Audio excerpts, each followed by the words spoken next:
আমাদের রাষ্ট্রের আইন জোর যার মুল্লুক তার এই প্রবাদের সাথে খাপ খেয়ে চলে।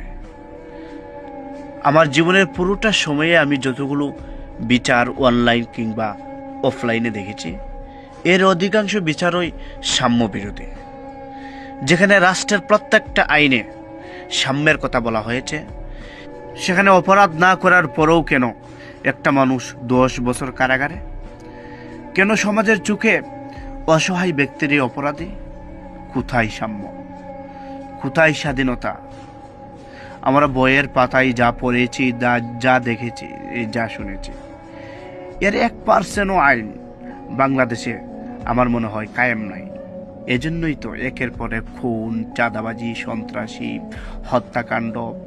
এজন্যই তো বাংলাদেশে কখনো শৃঙ্খলা ফিরে আসবে না, কারণ রাষ্ট্রের আইন ব্যবস্থা একেবারে দুর্বল, একেবারে দুর্বল। বাংলাদেশের শৃঙ্খলা ফিরে আসছে না কেন? কারণ রাষ্ট্রের 100% আইনের মধ্যে 3% আইনও কায়েম না। কায়েম থাকার পরেও কেন কার্যকর হচ্ছে না? কারণ জোর যার মুল্লুক তার এই প্রবাদের সাথে রাষ্ট্রের আইন, রাষ্ট্রের মানুষগুলো জড়িত।